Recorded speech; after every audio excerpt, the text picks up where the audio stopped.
Chapter 7 Aravis in Tashbaan. What had really happened was this. When Aravis saw Shasta hurried away by the Narnians and found herself alone with 2 horses, who very wisely didn't say a word, she never lost her head for a moment.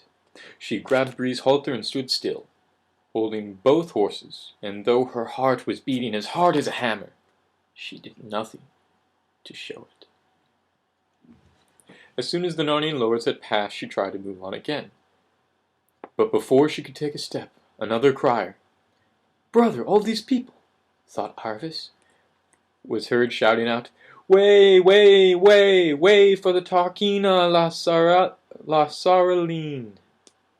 And immediately following the crier came 4 armed slaves and then 4 bearers carrying a litter which was all aflutter with silken curtains and all a jingle with silver bells, and which scented the whole street with perfumes and flowers. After the litter, female slaves in beautiful clothes, and then a few grooms, runners, pages, and the like, and now Aravis made her first mistake. She knew La Saraline quite well, almost as if they'd been in school together, because they had often stayed in the same houses and been to the same parties.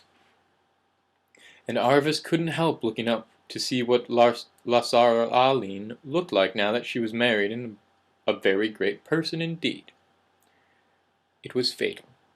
The eyes of the 2 girls met, and immediately La Saraline sat up in the litter and burst at the top of her voice. "Aravis, what on earth are you doing here? Your father—" There was not a moment to lose. Without a second's delay, Aravis let go of the horses, caught the edge of the litter, swung herself up beside La Saraline, and whispered furiously in her ear, "Shut up! Do shut up! Here? You must hide me. Tell your people—" "But, darling," began La Saraline in the same loud voice. She didn't mind the least making people stare. In fact, she rather liked it. "Do what I say, or I'll never speak to you again," hissed Aravis. "Please, please be quick, lass. It's frightfully important. Tell your people to bring those 2 horses along. Pull all the curtains of the litter and get away somewhere where I can't be found. And do hurry." "All right, darling," said La Saraline in her lazy voice. "Here, 2 of you take the Tarkina's horses." This was to the slaves. "And now home, I say, darling. Do you think we really want the curtains drawn on a day like this? I mean to say—" But Aravis had already drawn the curtains, enclosing La Saraline and herself in a rich and scented, but rather stuffy kind of a tent. "I mustn't be seen," she said. "My father doesn't know I'm here. I'm running away." "My dear, how perfectly thrilling," said La Saraline. "I'm dying to hear all about it. Darling, you're sitting on my dress. Do you mind? That's better. It's a new one. Do you like it? I got it at—" "Oh, lass, be serious," said Aravis. "Where is my father?" "Didn't you know?" said La Saraline. "He's here, of course. He came to town yesterday and is asking about you everywhere. And to think of you and me being here together, and his not knowing about it. It's the funniest thing I ever heard." And when she went off in giggles, she was always a terrible giggler, and now Aravis remembered. "It isn't funny at all," she said. "It's dreadfully serious. Where can you hide me?" "No difficulty at all, my dear," said La Saraline. "I'll take you home. My husband's away, and no one will see you." "Phew! It's not much fun with the curtains drawn. I want to see people. There's no point in having a new dress on if you're going to be shut up like this." "I hope no one heard you when you shouted at me like that," said Aravis. "No, no, of course, darling," said La Saraline absent-mindedly. "But you haven't even told me yet what you think of the dress." "Another thing," said Aravis. "You must tell your people to treat those 2 horses very respectfully. That's part of my secret. They're really talking horses from Narnia." "Fancy," said La Saraline. How exciting! And oh, darling, have you seen the barbaric queen from Narnia? Barbarian queen from Narnia? She's staying in Tashman at present. They say Prince Ravidash is madly in love with her.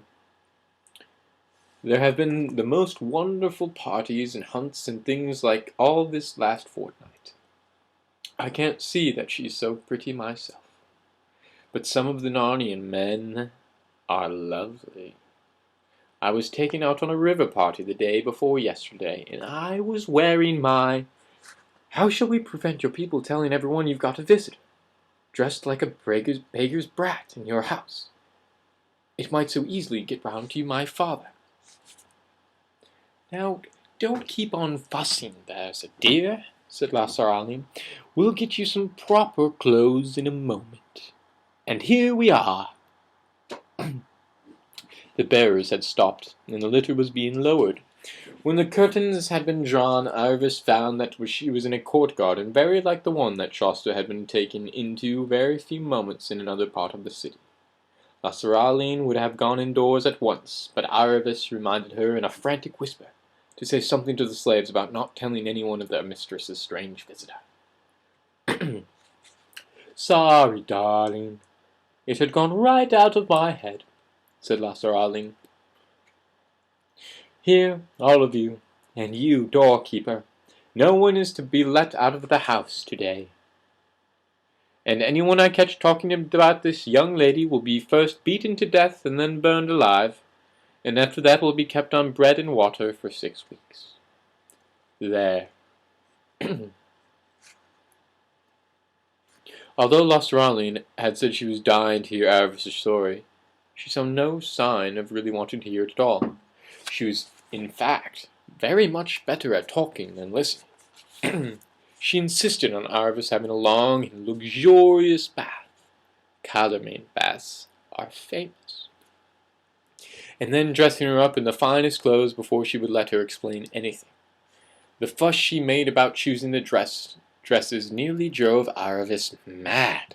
She remembered that Lasaraline had always been like that, interested in clothes and parties and gossip. Arvis had always been more interested in bows and arrows and horses and dogs and swimming. You will guess that each thought the other silly. But when at last they were both seated after a meal, it was chiefly of whipped cream and jelly, and fruit and ice sort, in a beautiful pillared room, which Arvis would have liked better if Lasaraline's spoiled pet monkey hadn't climbed up in it all the time. Lasaraline at last asked her why she was running away from home. When Arvis had finished telling her story, Lasaraline said, But darling, why don't you marry a Hoshta-Tarkin? Everyone's crazy about him. My husband said he's beginning to be one of the greatest men in Calormain. He has just made Grand Vizier, now old Axartha has died.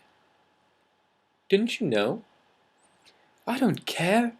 I can't stand the sight of him, said Arvis. But darling, only think.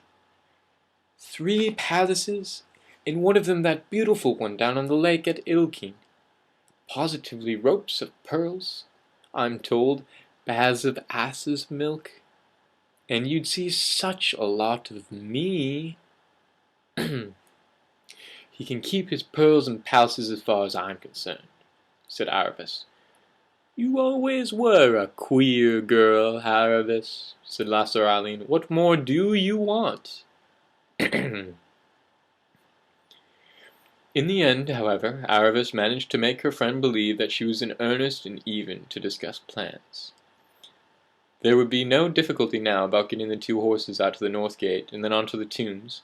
No one would stop or question a groom in fine clothes leading a war horse and a lady's saddle horse down to the river, and Lasaraline had plenty of grooms to send. It wasn't so easy to decide what to do about Arvis herself.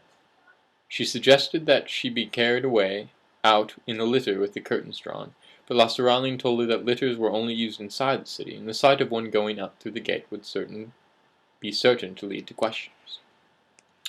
When they talked for a very long time, and it was all the longer because Arvis found it hard to keep her friend to the point, at last Lasaraline clasped her hand and said, Oh, I have an idea. There is one way of getting out of the city without using the gates. The Tisrock's garden, may he live forever, runs right down to the water, and there's a little water door. Only for the palace people, of course. But then, you know, dear," here she tittered a little, "we almost are palace people. I say, it is lucky for you that you came to me. The dear Tisrock, may he live forever, is so kind. We're asked to the palace almost every day, and it's like a second home. I love all the dear princes and princesses, and I positively adore Prince Rabadash. I might run into and see any of those palace ladies at any hour of the day or night.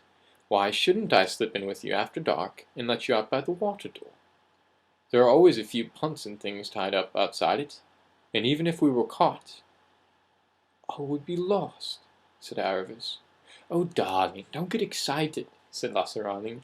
"I was going to say, even if we were caught, everyone would only say it was one of my mad jokes. I'm getting quite well known for them. Only the other day, do listen, dear, this is frightfully funny." I meant all would be lost for me," said Aravis, a little sharply.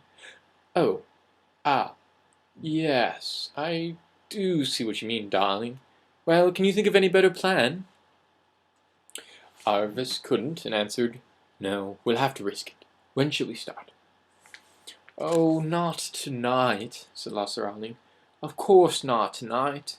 There's a great feast on tonight. I must start getting my hair done for it in a few minutes, and the whole palace will be a blaze of lights, and such a crowd, too. It will have to be tomorrow night." This was bad news for Aravis, but she had to make the best of it. The afternoon passed very slowly, and it was a relief when Lasaraling went out to the banquet, for Aravis was very tired of her giggling and talking about dresses and parties, weddings and engagements and scandals. She went to bed early, and that part she did enjoy. It was so nice to have pillows and sheets again. But the next day passed very slowly. Lasaraling wanted to go back to the whole arrangement, and kept on telling Aravis that Narnia was a country of perpetual snow and ice inhabited by demons and sorcerers, and she was too mad to think of going there. "And with a peasant boy, too," said Lasaraling. "Darling, think of it. It's not nice." Aravis had thought of it a good deal, but she was so tired of Lasaraling's silliness by now that, for the first time, she began to think that traveling with Shasta was really rather more fun than fashionable life in Tashbaan. So she only replied, "You forget that I'll be a nobody just like him when we get to Narnia. And anyway, I promised." "And to think," said Lasaraling, almost crying, "that if you could have had sense you would be the wife of a Grand Vizier." Aravis went away to have a private word with the horses. "You must go with the grooms a little before sunset down to the tombs," she said. "No more of those packs. You'll be saddled and bridled again. But there'll have to be food in Hwin's saddlebags and a full waterskin behind yours, Bree. The man has orders to let you both have a good long drink at the far side of the bridge." "And then Narnia, in the north," whispered Bree. "But what if Shasta isn't at the tombs?" "Wait for him, of course," said Aravis. "I hope you've been quite comfortable." "Never better stable in my life," said Bree. "But if the husband of that tittering Tarkina friend of yours is paying his head groom to get the best oats, then I think the head groom is cheating him." Aravis and Lasaraling had supper in the pillared room. About 2 hours later, they were ready to start. Aravis was dressed to look like a superior slave girl in a great house, and wore a veil over her face. They had agreed if any questions were asked, Lasaraling would pretend that Aravis was a slave she was taking as a present to one of the princesses. The two girls went on foot. Very few minutes brought them to the palace gates. Here there were of course soldiers on guard, but the officers knew Lasaraling quite well, called his men to attention, and saluted. They passed at once into the hall of black marble. A fair number of courtiers, slaves, and others still moving about here, but this only made the two girls less conspicuous. They passed on to the hall of pillars, and then to the hall of statues, and down to the colonnade, passing the great beaten copper doors of the throne room. It was all magnificent beyond description, what they could see of it in the dim light of the lamps. Presently they came down into the garden court, which sloped downhill in a number of terraces. On the far side they came down to the old palace. It had already grown almost quite dark, and they now found themselves in a maze of corridors, lit only by occasional torches fixed in brackets to the walls. La Seraline halted at the place where you had to go either left or right. "Go on, do go on," whispered Aravis, whose heart was beating terribly, and who still felt that her father might run into them at any corner. "I'm just wondering," said La Seraline. "I'm not absolutely sure which way we go from here. I think it's the left. Yes, I'm almost certain it's the left. What fun it is!" They took the left-hand way and found themselves in a passage that was hardly lighted at all, and soon began going down steps. "It's all right," said La Seraline. "I'm sure we're right now. I remember these steps." But at that moment a moving light appeared ahead. A second later there appeared from round a distant corner the dark shapes of two men walking backwards and carrying tall candles. And of course it was only before royalties that people walked backwards. Aravis felt Larsina grip her arm, that sort of grip which is almost a pinch, which means that the person who is gripping you is frightened indeed. Aravis thought odd that Larsina should be so afraid of the Tisroc if he were really a good friend of hers, but there was no time to go on thinking. Larsina was hurrying back to the top of the steps and groping wildly along the way. "Here's a door," she whispered. "Quick!" They went in and drew the door very softly before them, found themselves in pitch darkness. Aravis could hear La Seraline's breathing, that she was terrified. "Tosh, preserve us," whispered La Seraline. "What shall we do if he comes in here? Can we hide?" There was a soft carpet under their feet. They groped forward in the room and blundered onto a sofa. "Let's lie down behind it," whispered La Seraline. "Oh, I do wish we hadn't come." There was just room between the sofa and the curtain wall, and the two girls got down. La Seraline managed to get the better position and was completely covered. The upper part of Aravis's face stuck out beyond the sofa, so that if anyone came in the room with a light and happened to look in exactly the right place, they would see her. But of course, because she was wearing a veil, what they saw would not at once look like a forehead and a pair of eyes. Aravis shoved desperately to try to make La Seraline give her a little more room, but La Seraline, not quite selfish in panic, fought back and pinched her feet. They gave up and lay still, panting a little. Their own breath seemed dreadfully noisy, but there was no other noise. "Is it safe?" said Aravis at last in the tiniest possible whisper.